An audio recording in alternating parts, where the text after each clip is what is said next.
आइए question number 18 देखेंगे। Topic का नाम है financial statements, chapter 18, TS Grewal class 11th की बुक में से। देखें क्वेश्चन में क्या मांगा है।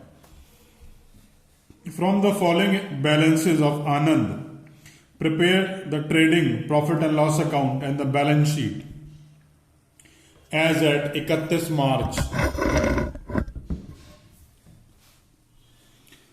सबसे पहले कैपिटल दे रखे हैं, फिर क्रेडिटर दे रखा है, फिर बीपी, फिर sale, bad debts recovered, loan, debit balances में डेटर्स हैं, सैलरी है, डिस्काउंट है, फिक्चर्स एंड फिटिंग्स हैं, पोस्टेज है, बैड डेट्स है, इंटरेस्ट है, इंश्योरेंस है, मशीनरी है, स्टॉक है, मशीनरी है, वेजेस है, बिल्डिंग और सेलिंग एक्सपेंसेस। नीचे एक एडजस्टमेंट दे रखी है, goods, value of goods on hand was 143, मतलब क्लोजिंग स्टॉक कितना है?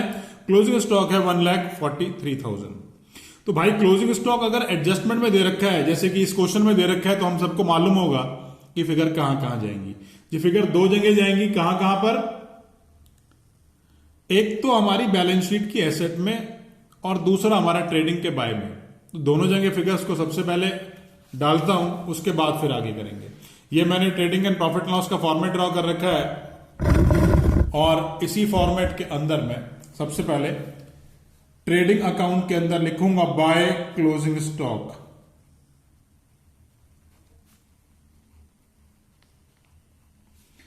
क्लोजिंग स्टॉक की वैल्यू दे रखी है 1,43,000, क्योंकि एडजस्टमेंट में है तो दोनों ही जगह शो करूंगा, तो बैलेंस शीट के एसेट में भी लिख देता हूं क्लोजिंग स्टॉक 1,43,000। चलिए आगे चलते हैं। अब सबसे पहले जो वैल्यूज दे रखी हैं, एक बात का सब लोग ध्यान रखेंगे कि कभी भी ऐसा नहीं करेंगे कि क्वेश्चन में से पहले ट्रेडिंग की फिगर निकाल के पहले ट्रेडिंग बनाए, फिर प्रॉफिट एंड लॉस बनाए, फिर बैलेंस शीट बनाए। जो फिगर दे रखी है ना यार, वो फिगर जहां जा रही है वहीं डालो, क्योंकि ऐसा करने से हम क्वेश्चन तो कर लेंगे पहले वाले तरीके से कि भाई पहले ट्रेडिंग बनाया, फिर पिंडल बनाया, फिर बैलेंस शीट बनाया, क्वेश्चन तो हो गया, लेकिन भाई वो क्वेश्चन कभी टाइम पे खत्म नहीं होगा यार। क्यों? क्योंकि पहले जब ट्रेडिंग बनाया तो आपने क्वेश्चन को एक बार रीड करा, फिर आपने प्रॉफिट एंड लॉस बनाया, फिर आपने एक बार क्वेश्चन रीड करा, फिर आपने बैलेंस शीट बनाई, फिर एक बार क्वेश्चन रीड करा। तो भाई तीन तीन बार क्वेश्चन रीड करके क्या पेपर में आप इस क्वेश्चन को टाइमली पूरा कर लोगे? नहीं हो सकता। उसके लिए हमें क्या करना पड़ेगा? उसके लिए हमें यह करना पड़ेगा कि जो फिगर आ रही है वो जहां जाएगी वहीं लिख दूंगा सीधा। देखिए सबसे पहले क्या दे रखा है? सबसे पहले दे रखा है कैपिटल, और कैपिटल के बारे में हम सब लोग जानते हैं कहां जाएगी फिगर? बैलेंस शीट की लायबिलिटी में। कैपिटल वहीं लिखी जाती है, तो कैपिटल की वैल्यू है 3,60,000।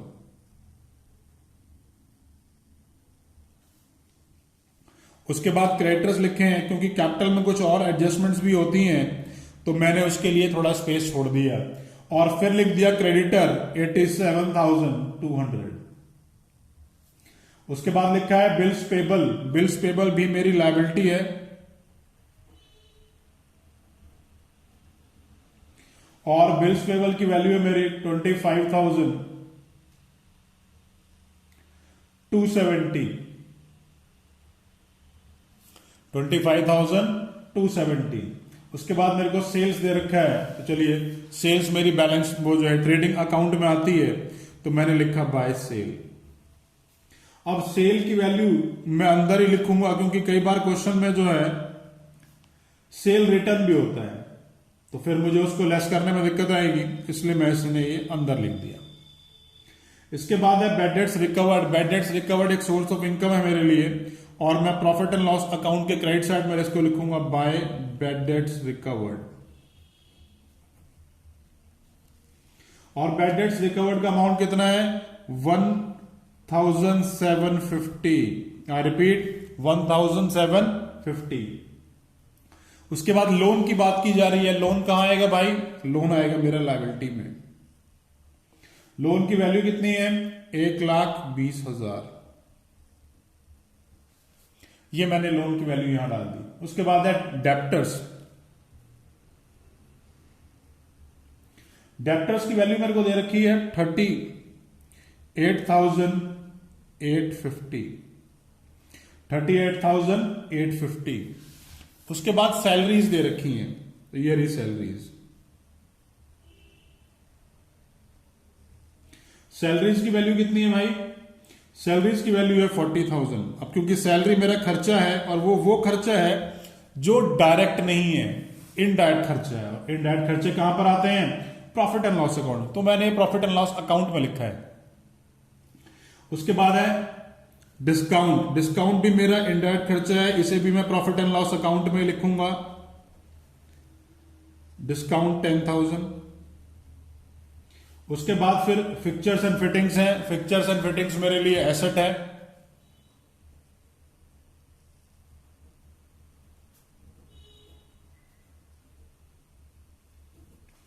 फिक्चर्स एंड फिटिंग्स हैं 1,61,550। इसके बाद अगला वर्ड है पोस्टेज। पोस्टेज मेरे लिए इनडायरेक्ट खर्चा है, मैंने लिखा पोस्टेज। और पोस्टेज की वैल्यू है 2730। उसके बाद है बेड डेट्स, और बेड डेट्स भी मेरा इनडायरेक्ट एक्सपेंस है, तो ये भी प्रॉफिट एंड लॉस अकाउंट में अपीयर होगा। जितने भी इनडायरेक्ट खर्चे होते हैं वो मेरे सारे के सारे प्रॉफिट एंड लॉस अकाउंट में आते हैं। This is 2870। उसके बाद लिखा है इंटरेस्ट। इंटरेस्ट भी मेरा इनडायरेक्ट एक्सपेंस है, और इनडायरेक्ट एक्सपेंसेस को मैं कहां अपीयर करूंगा भाई? प्रॉफिट एंड लॉस अकाउंट के अंदर। तो इसको भी मैंने प्रॉफिट एंड लॉस अकाउंट में लिख दिया 12,950। Next is insurance. तो टू इंश्योरेंस, और इंश्योरेंस की वैल्यू कितनी है? 4,170। 4,170। ये भी मेरा एक इनडायरेक्ट खर्चा है, ये भी मेरा P&L में ही आया। इसके बाद लिखा है मशीनरी। मशीनरी मेरा एसेट है, तो बैलेंस शीट के एसेट में उसको अपीयर करूंगा। मशीनरी मेरा एसेट है, तो ये लिख दिया भाई मैंने 1,00,000 रुपए। उसके बाद है stock, opening stock. To opening stock, और ओपनिंग स्टॉक की वैल्यू कितनी है? 99,450। 99,450 ये ओपनिंग स्टॉक है मेरा। उसके बाद लिखा है परचेजेस, तो टू परचेजेस लिख दिया मैंने, और परचेजेस की वैल्यू है 6,20,920। 6,20,920। उसके बाद वेजेस लिखे हैं, तो मैंने वेजेस भी लिख दिए, टू वेजेस। वेजेस की वैल्यू है 43,000। उसके बाद बिल्डिंग लिखा है। बिल्डिंग मेरा एसेट है, तो चलिए एसेट साइड में चलते हैं बैलेंस शीट के, और वहां लिखूंगा बिल्डिंग। बिल्डिंग 2,37,800। उसके बाद है सेलिंग एक्सपेंसेस। सेलिंग एक्सपेंसेस मेरा इनडायरेक्ट खर्चा है, तो उसको भी मैं प्रॉफिट एंड लॉस अकाउंट में लिखूंगा। सेलिंग एक्सपेंसेस, सेलिंग एक्सपेंसेस की वैल्यू है मेरी 1,750। चलिए टोटल कर लेते हैं। सेल के साथ कोई सेल रिटर्न नहीं था, तो इसे मैंने आउटर कॉलम में एज इट इज लिख दिया। सबसे पहले जो टोटल हम लोग लगाते हैं वो सबसे पहले ट्रेडिंग अकाउंट का टोटल लगाते हैं, उसके बाद प्रॉफिट एंड लॉस अकाउंट का, और एट द एंड में हम लोग टोटल लगाएंगे बैलेंस शीट का।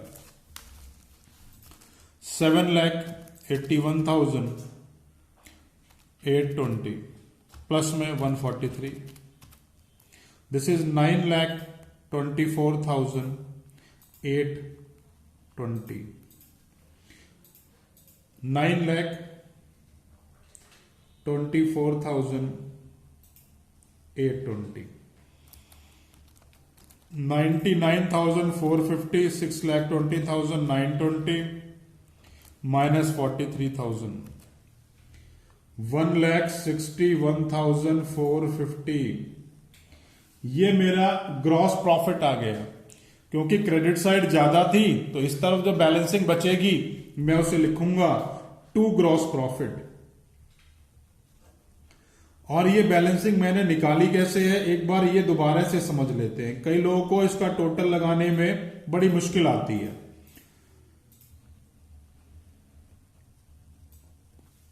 ये जो टोटल आया था इस साइड का, इसको किया तो ये ज्यादा आया तो दोनों तरफ लिख दिया। इसकी इस टोटल में से ये तीनों आइटम्स ऊपर वाले लेस कर दिए, ये बैलेंसिंग फिगर आ गई। और इसको मैंने कैसे लिखा है, इसको लिखा है to gross profit transfer to profit and loss account. अब ये ग्रॉस प्रॉफिट यहां से उठ करके यहां आ जाएगा और मैं लिखूंगा by gross profit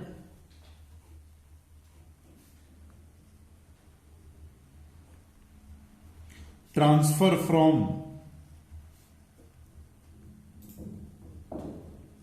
trading account. कहां से ट्रांसफर किया है, ट्रेडिंग अकाउंट से ट्रांसफर किया है 1,61,450। तो चलिए टोटल कर लेते हैं। इसका टोटल हम दोनों साइड का कर लेते हैं भाई।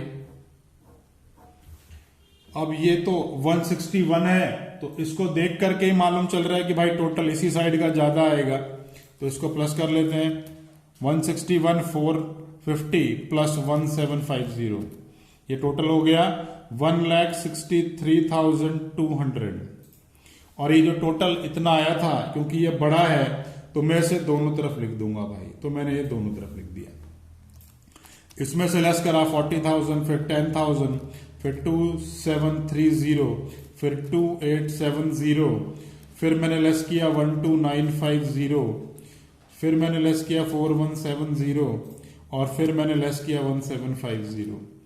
इन सबको लेस करके ये फिगर आ गई 88,730।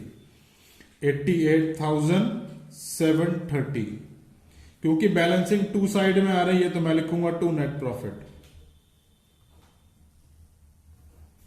अगर ये बैलेंसिंग बाय में आती तो मैं लिखता नेट लॉस।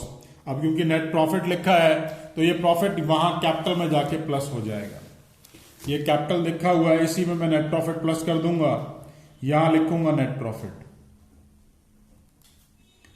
88,730। इनको प्लस करके आउटर कॉलम में डाल लेता हूं 3,60,000। ये वैल्यू होगी 4,48,730 प्लस 87,200 प्लस में 25,270 प्लस में 1,20,000। वैल्यू आ गई 6,81,200। तो मैंने यहां इसका टोटल कर दिया। और प्लीज टोटल के नीचे भाई सब लोग डबल लाइन जरूर खींचा करें। अब इतना टोटल मेरा इस साइड का भी आना चाहिए तो इसको भी लिख देता हूं और उसके बाद फिर इसको टोटल करके दिखाता हूं। 6,81,200 ये टोटल दोनों साइड का, क्योंकि बैलेंस शीट नाम है इस अकाउंट का, हम इसे बैलेंस शीट बोलते हैं। वो शीट जो दोनों साइड से बराबर है, दोनों साइड से बैलेंस्ड है, इसलिए इसका नाम बैलेंस शीट है। तो चलिए टोटल देखेंगे 1,43,000 ये वाली फिगर ली मैंने। उसके बाद मैंने 38,850 लिखा, फिर 161,550, फिर 1 लाख, फिर 2,37,800। और इन सबको प्लस करके देखिए टोटल हमारा कितना आ रहा है 6,81,200। फाइनली क्वेश्चन इसी तरीके से करना है। क्वेश्चन में कोई भी डाउट आ रहा है तो आप मुझे कमेंट बॉक्स में कमेंट कर सकते हैं। वीडियो अच्छी लगे तो लाइक बटन जरूर प्रेस किया कीजिए। और अगर इस टॉपिक के ऊपर आपने मेरा वीडियो लेक्चर नहीं देखा है तो प्लीज उसे जरूर देखिए। उसको देखने से ये सारे कॉन्सेप्ट हमेशा के लिए क्लियर हो जाएंगे।